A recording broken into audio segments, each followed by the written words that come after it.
Today on BladeHQ.com, we are taking a look at the Boker Plus Federal, a very cool knife designed by Gustavo Cecchini. I believe I'm getting his name right, but my Portuguese is not very good. He is Brazilian. Awesome look to this knife. I'm stoked when I see collaborations like this from Boker. I think they've got the right idea. So this is a flipper. You can see that flipper right there. And I will try to flip it without hitting the table or the camera. You ready for this? Bam. Good flipping action to it. Now, this is a production version of a custom. I haven't handled any of his customs, but I think they've done a really good job replicating his style, his look, his feel. Obviously, the pivot isn't silky smooth, custom sort of feel, but for a production, I'm pretty impressed. It's nice stuff. So I'm going to go over the specs on it with you and tell you to buy it at BladeHQ.com. So first of all, the overall length on this knife is 7.9 inches. The blade length is 3.2 inches, just over 3 1/4, 3.27. Made from 440C stainless steel. You can see that GTC logo there for Gustavo T. Cecchini. Not Giovanni. Giovanni is of Lion Steel fame out in Maniago, Italy. So you can see that GTC there. Nice. Just a gentle, ever so slight recurve in that blade that you can see. And this is super intense stock on the steel. Thickness here, let me check it for you. 0.21 inches, 0.22. Right at the tip is, hang on, 0.05 inches, and right there on the grind, 0.04 inches. So pretty cool. Somebody complained the other day and said, why are you scratching that up with the calipers? And you guys just watched me, and now you can see a close-up. No scratches, a little bit dirty, but a little bit greasy from my greasy, grubby fingers. But other than that, those calipers, I haven't seen them scratch a blade yet. So just so you're aware, when we use those calipers, we're not scratching the blade. As far as I can tell, I mean, I'm getting nitty-gritty on this one. If you could see me, I got my face up in here too. But yeah, no scratches from the calipers. Just so you're aware, I like to let people know. Kind of a customer service feature. Anyway, a little bit of jimping right there on that flipper, which is nice. You can see this jimping on the spine of the blade. It's almost a knurling. There's a shot in hand. Now you'll notice one thing about this knife, in hand, no pocket clip, which I love, folks. Can't tell you how bad I hate pocket clips in my hand, poking me in the hand when I'm using a knife. But that's kind of part of the game, right? So no pocket clip, but there is a pocket clip. Now this is one of the cool features of this knife. The pocket clip is built into the frame.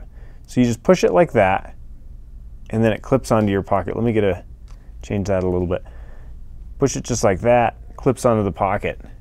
So the one thing you need to know about this is it does take a little bit of effort if you've got thicker shorts on. In fact, I'm wearing some cargo shorts today, and it doesn't fit on those. So definitely want to go for a thinner fabric with these. So titanium handles, and check out those carbon fiber inlays. Nice stuff.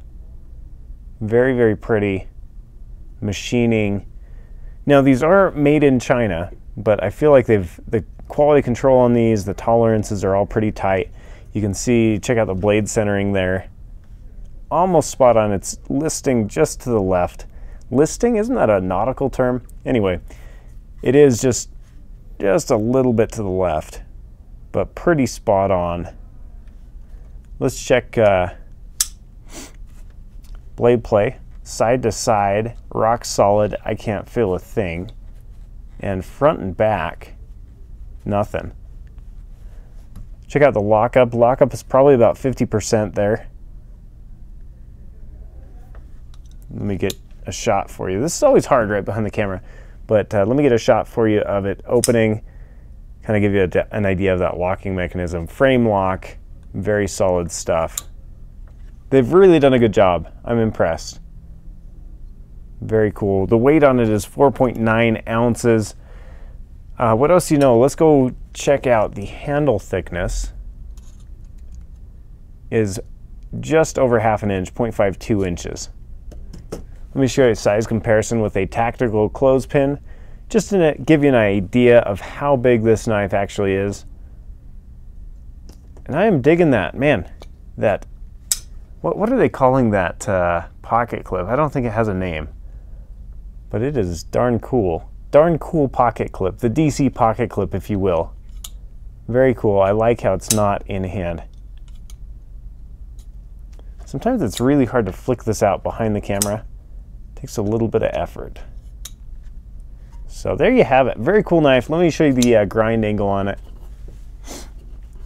I believe it's 20 degrees. I just checked it. This is the Richard Kell bevel gauge, if you're wondering. Available on bladehq.com. Yep, right at 20 degrees on that grind angle.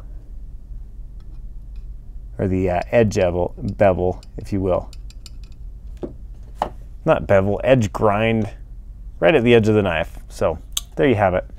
Carbon fiber inlay is good stuff. Good stuff. Other things that you want to know on this knife, it runs currently on bladehq.com for $147.99. And what else? I think I hit all of the high points that I was looking for there. Titanium handle, which is cool.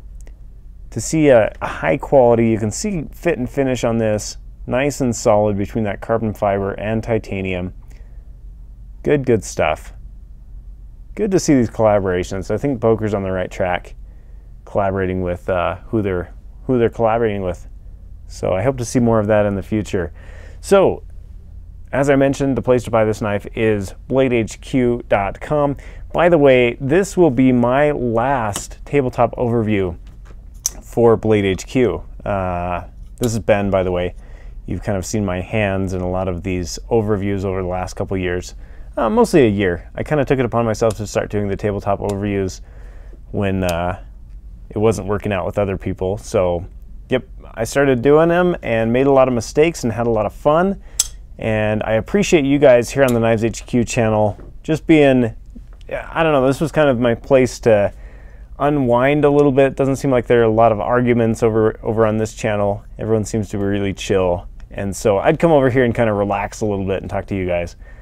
Sometimes our Knife HQ channel gets a little bit crazy as far as production values and things like that. And over here, it was just always a little bit more low-key, and I enjoyed that. So I thank you guys for that. I'm headed to Portland with my family. I took a new job up there. So Pacific Northwest should be a lot of fun. And but I will miss this. Honestly, it's tons of fun to sit here and check out all of the new knives that come in. We just barely got this one in today, and I don't know, there's kind of that excitement factor where it's like, man, new knife comes in, and I'll definitely miss that.